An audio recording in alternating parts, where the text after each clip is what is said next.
Kan dapat terlihat dari jajaran gigi yang rapi dan menawan. Bahkan tidak jarang ada yang rela mengeluarkan dana hingga puluhan juta rupiah dan ingin bertanya langsung. Hubungi kami di 29546188 untuk bagi Anda yang di Jabodetabek. Sementara untuk Anda yang di luar Jabodetabek di 02129546189. Jadi ini kita hari ini akan membahas mengenai tren kecantikan gigi yang semakin kesini tuh semakin menarik. Macamnya juga banyak banget. Betul, gitu. Tidak hanya kesehatan, kecantikan juga penting. Dan di studio telah hadir Dr. Nanang, selamat pagi. Kemudian ada Amanda, selamat pagi. Dan Dokter Nanang ini adalah seorang dokter gigi, sementara Amanda adalah pasien estetika gigi, makanya giginya cantik sekali. Coba kasih lihat giginya yang putih sekali, wow. Dokter Nanang, sebetulnya kalau misalnya kita bicara mengenai tren kecantikan gigi, Amerika itu adalah negara yang paling terobsesi dengan gigi yang rata gitu kan. Tapi kalau di Indonesia itu sejak kapan tren kecantikan gigi ini mulai masuk dan ngetren?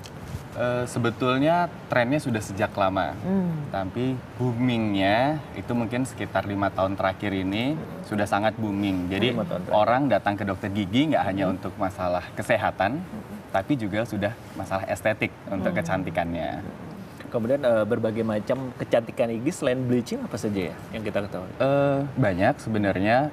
Kita selain ada bleaching untuk pemutihan atau tooth whitening ya, untuk pemutihan, kita juga bisa meratakan gigi dengan maksudnya susunan giginya kita rubah menjadi lebih baik dengan perawatan ortodonsi. Seperti ini ya? Iya, betul juga. Dan juga kalau memang bentuk giginya ada yang perlu diperbaiki, kita bisa menggunakan teknik veneering atau pelapisan gigi menggunakan satu lapisan veneer sehingga bentuk dan warnanya jadi lebih bagus juga. Kalau misalnya treatment yang dijalani oleh Amanda? Saya melakukan ini bleaching, whitening di kliniknya Dokter Nanang. Itu sudah 2 kali sih. Kenapa begitu penting bagi Amanda? Sebenarnya aku untuk kebutuhan sih. Aku juga kebetulan kan praktisi PR dan juga harus bertemu dengan orang banyak gitu kan, komunikasi, terus juga apa ya? Ya untuk menunjang penampilan sih ya. Bagaimana bisa menemukan akhirnya Amanda tuh, aduh, kayaknya aku butuh deh bleaching. Saat itu seperti apa kejadiannya? Pada awalnya sih ngelihat teman yang udah mulai ngelakuin, pertama lihat kok bagus ya, indah ya gitu. Terus terlihat, dan aku juga orangnya suka sekali dengan merawat diri, mempercantik. Jadi terus kepikiran oke, mau deh gitu, karena ternyata bersih, rapih gitu. Sesuai ya, indah, terlihat gitu. ya. Ada efek nggak? Maksudnya selain efek positifnya kan pasti kan kita jadi lebih pede, gigi lebih putih, tapi apakah ada efek samping atau efek negatif? Pasca ininya aja sih, pasca proses bleaching, rasa mengilu, tapi bukan yang berlebihan ngilu. Berapa lama proses bleaching? Proses bleachingnya itu cycle, ada 4 cycle ya dok ya, setiap cyclenya itu 15 menit. 15 menit. Oke, dengan proses pemanasan dan sebagainya. Sehat nggak sih dokter sebetulnya bleaching gigi itu? Karena ini menurut penelitian yang saya baca, kalau misalnya orang asing itu kan memang giginya cenderung lebih putih dibandingkan dengan orang Indonesia. Kalau misalnya orang Asia itu pasti agak lebih kuning, tapi bukan berarti kuning gitu. Ya, jadi kalau jadi ditanya sehat atau tidak, tergantung di mana kita memutihkan. Karena sekarang juga banyak dijual produk pemutih secara bebas. Nah, kita harus bisa memilih mana yang bisa kita pakai secara bebas, mana yang harus kita lakukan ke profesional atau ke dokter gigi. Bahan-bahan apa yang harus kita waspadai? Sebagian besar untuk pemutihan gigi, bahan dasarnya adalah bahan kimia berupa peroxide, bisa berupa karbamid peroxide ataupun hidrogen peroksida. Itu nggak boleh? Nggak boleh ya? Boleh, tapi tergantung tingkat derajatnya, berapa persentase peroxide di dalam bahan tersebut. Berarti yang aman? Kalau yang rendah itu biasanya terdapat ada sekarang pasta gigi yang bisa memutihkan. Itu kadar peroksida biasanya sangat rendah. Kalau yang sudah tinggi itu biasanya kita lakukan di klinik dokter gigi atau kita sebut dengan in-office bleaching. Oke, kita ada penelpon yang masuk dari Bandung. Selamat pagi Nila. Ya. Iya, silakan pertanyaannya. Iya. Siap. Halo, selamat pagi dok. Pagi. Saya mau tanya, anak saya umur 11 tahun, laki-laki. Sudah setahun yang lalu dia pakai behel. Dia pakai behel jenisnya yang keramik. Ketika dipasang itu sering copot dok. Baru juga keluar dari pintu dokternya itu udah copot. Nggak nyampe seminggu udah rontok gitu. Itu kenapa ya dok ya bisa seperti itu? saya pasang behel karena memang gigi susunya nggak bisa copot sendiri. Seperti itu. Okay. Iya, jadi gigi utuhnya sudah tumbuh, gigi susunya belum copot-copot, jadi harus dipanen ke dokter gitu, dicopotin terus. Ada lagi nih lah? Sudah, seperti itu aja. Oke, terima kasih. Ya. Langsung dijawab. Oke, jadi kalau permasalahan tadi gigi susunya belum tanggal, itu tindakan dilakukan pencabutan. Tapi karena gigi susu yang persisten atau lama di dalam mulut, biasanya gigi tetapnya jadi berantakan. Jadi posisinya tidak tepat gitu. Nah, kalau permasalahannya braces yang habis dipasang, kebetulan dipakai jenisnya seramik, kok baru keluar pintu dokter sudah lepas. Itu banyak faktor yang mempengaruhi. Sorry, ini ya seramik ya berarti ya? Iya, salah satunya seperti ini adalah bracket estetik. Jadi yang mempengaruhi kekuatan perlekatan bracket terhadap gigi itu ada 3 faktor. Yang pertama adalah giginya tersebut, keadaan giginya. Yang kedua, jenis bahan adesif atau bahan perekat yang digunakan. Ketiga adalah jenis braces yang digunakan. Nah, itu harus ditanyakan kepada dokter yang memasangnya, karena setiap dokter akan memiliki produk yang berbeda-beda. Tapi 3 faktor itu yang mempengaruhi kekuatan perlekatan braces di gigi. Kalau misalnya mau ini, saya juga pengen membahas, ini kan sekarang tren behel juga macam-macam. Ada yang seperti ini, yang seramik, ada yang tembus pandang, kemudian ada juga yang ini yang dari zaman jadul banget. Dulu, iya. Sampai yang ini loh, ini yang menarik. Ternyata di dalam. dalam. Nah, kamu bisa dijelaskan dokter apa pengaruh signifikan dan perbedaannya seperti apa? Oke, braces ini disebutnya braces lingual atau braces yang letaknya ada di bagian dalam gigi.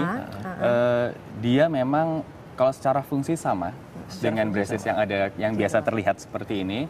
Tapi kan semakin sekarang banyak orang yang tidak ingin terlihat jika dia menggunakan braces. Betul. Nah, karena bisa satu merasa tidak nyaman, kedua mungkin karena tuntutan pekerjaan. Apalagi seperti Amanda, seperti kita gitu ya. Yang di bidang seni, di bidang televisi mungkin tidak ingin tampilannya berubah ketika karena adanya braces. Oleh karena itu braces lingual merupakan salah satu alternatif. Sama-sama efektifnya seperti yang lain? Ini yang terbaru berarti ya? Iya, ini braces lingual yang terbaru. Jadi sekarang ini dulu braces lingual itu generalized, bisa dipakai untuk semua orang. Tapi sekarang yang terbaru adalah customized untuk individu.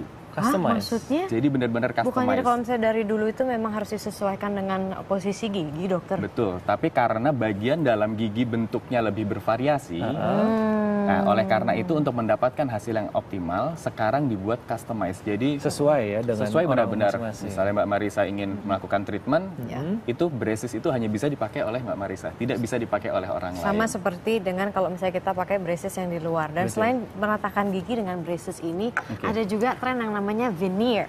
Saya penasaran dengan veneer itu apa maksudnya? Kayak dikasih lapisan keramik gitu. Apa tidak terlihat lebih berat atau seperti apa itu? Jadi pada dasarnya veneer adalah melapisi gigi yang sudah ada dengan satu bahan. Bahannya banyak, bisa dari porselen biasanya atau bisa juga dari bahan IMAX. Buat apa dokter dikasih porselen lagi? Karena begini, kalau yang orang dengan gigi yang terlihat bagus, sudah bagus, mungkin tidak ada kendala. Tapi ada banyak orang yang misalnya kondisi giginya rusak, banyak lubang. Sehingga sudah ditambal-tambal, tetap terlihat kurang baik. Karena jadi, berlubang ya, bukan warna ya? Warna pun bisa. Jadi alternatifnya, case pertama karena misalnya banyak lubang, sehingga giginya tampilannya jadi kurang baik. Oleh karena itu, untuk supaya terlihat benar-benar sempurna, diberilah lapisan di depannya seperti casing kalau kita bilang. Jadi giginya kayak diberi casing gitu. Amanda sendiri di veneer apa just bleaching? Belum dia. Tertarik untuk mencoba. Berarti nextnya. Kita ada telepon lagi. Ada telepon lagi. Halo, selamat pagi. Halo, pagi. Dari siapa, di mana? Dengan Ibu Eni di Bekasi. Ya, Ibu Eni Bekasi, silakan dengan pertanyaannya. Pagi, dokter. Pagi. Anak saya ini pakai behel ya, dok ya. Mau tanya, apa betul setelah behel dibuka itu harus pakai retainer gitu ya, dok ya? Iya. Itu aja sih, dok. Oh, harus pakai retainer gitu, Bang. Terus berapa lama gitu ya biar nggak balik lagi. Iya, saya setuju nih sama Ibu Eni nih, karena saya juga 2 kali pernah pakai behel tapi akhirnya numpuk lagi, dokter. Iya, betul. Berarti retainernya pakainya berapa lama yang efektif? Jadi idealnya gini, perawatan orto kita bagi 2, atau perawatan penggunaan braces. Yang pertama adalah perawatan aktif ketika mereka menggunakan bracesnya itu. Itu adalah alat aktif untuk menggerakkan gigi, memindahkan gigi dari satu posisi ke posisi lainnya. Nah, setelah fase perawatan aktif itu selesai, kita perlu memberikan penahan. Karena gigi itu bergerak pada tulang alveolar dan jaringan pendukungnya. Nah, ketika gigi bergerak, jaringan pendukung ini belum tentu langsung stabil. Akibatnya kalau setelah alat ortoaktifnya dilepas, tidak menggunakan retainer, gigi akan cenderung kembali ke posisi awalnya. Oh, seperti itu. Oleh karena itu harus dipasang yang namanya retainer atau alat penahan. Retainer itu macamnya pun banyak, ada yang fix, bisa tidak dibuka pasang, atau yang lebih umum digunakan adalah removable retainer. Nah, biasanya banyak pasien yang tidak telaten atau tidak sabar untuk memakai removable. Karena memang harus dipasang, dibuka. Ketika mau makan dibuka, dipasang lagi. Itu yang oke, itu berarti sekedar fashion berarti? Oh bukan, itu memang alat penahan setelah perawatan orto. Berarti harus selamanya dipakai? Selamanya dipakai? Tidak, idealnya adalah 2 kali lamanya perawatan orto. 2 kali? Jadi kalau dirawat 2 tahun, idealnya harus... 4 tahun. Tapi biasanya dalam setahun, jaringan pendukung gigi itu sudah berusaha kembali ke normal. Dia sudah mulai menguat. Jadi rata-rata 1 sampai 1,5 tahun sudah oke. Retainer kan bisa yang pasang ini, bisa juga yang di dalam itu ya? Yang fix, yang Terakhir tidak kapan bisa kamu dilepas-lepas. Waduh, itu aku masih kuliah, mungkin 10 tahun lalu 10 tahun ada. yang Tapi lalu. balik lagi, terus ada juga nih dokter, ada orang yang gini, kakak saya itu pernah bilang ke saya, iya suka deh lihat cewek yang pakai braces gitu, ya? lucu kayaknya. Terus tiba-tiba perempuan tuh muncul gitu. Sebenarnya giginya nggak masalah, tapi dia pakai hanya untuk fashion. Itu tuh ada dampak kesehatannya nggak sih dokter? Dampaknya ada. Intinya ketika dia dipasangi braces, dia jadi memerlukan pekerjaan tambahan, yaitu merawat giginya, kebersihannya harus ekstra. Kalau hanya sekedar dipasang, tentunya tanpa dia ada fungsi, dia tidak mengharapkan perubahan bentuk gigi atau susunan gigi. Betul. Tapi dia tetap harus melaksanakan semua yang dilakukan oleh pasien yang menggunakan braces. Kebersihannya harus dijaga, karena braces merupakan tempat di mana makanan mudah sekali tertinggal ketika makan. Kalau pagi atau malam mungkin lebih mudah membersihkannya di rumah. Tapi kita kadang siang di tempat kerja lagi lunch. Setelah lunch tidak punya kesempatan untuk membersihkan. Nah, terkait tentang makanan nih ya. Untuk Amanda sendiri setelah di bleaching itu ada pengaruhnya nggak? Ada pantangan-pantangan makanan yang tidak boleh kayak dilakukan? ngopi nggak boleh. Iya betul, kopi, teh ya dok ya.